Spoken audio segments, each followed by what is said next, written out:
Қарттың ұлына өсиеті.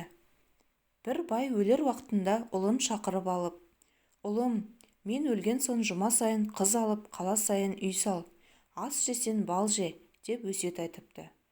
Бай дүниеден өтіп, ұлы әкесінің өсиетін орындай бастайды.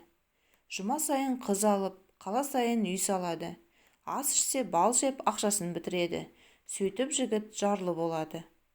Бір күні жігіт далаға шығып біраз жүріп, бір үйілген тастың тасасына отырып, бөркін қолына алып, басын ұстап отырған уақытта бір жақтан бір шал келіп жігітке сәлем береді.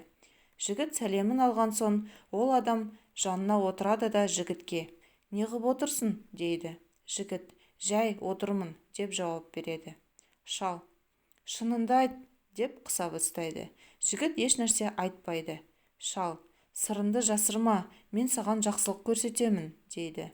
Жігіт: «Менің әкем бай адам еді. Сол әкемнің өлер алдында айтқан өсиетін орындаймын деп кедей болдым», дейді. Шал: «Қандай өсиет айтып еді?» дейді. Жігіт: «Әуелгі өсиеті: мен өлген соң жұма сайын қыз ал, деп еді. Мен әкемнің сол өсиетін тұтып, жұма сайын қыз алдым. Екінші өсиеті: қала сайын үй сал, деп еді. Мен қала сайын үй салдым. Үшінші өсиеті: ас ішсең бал же, деп еді. Мен бұл өсиетін де орындап, әр күні бал жедім. Солай етіп 3 жылда барлық ақшам таусылды», дейді. Шал тұрып жігітке: «Сен әкеңнің өсиетін ұқпаған екенсің.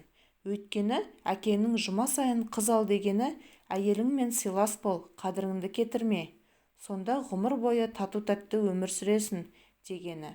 Қала сайын үй сал дегені қала сайын достарың болсын, барғанда түсетін, дегені еді.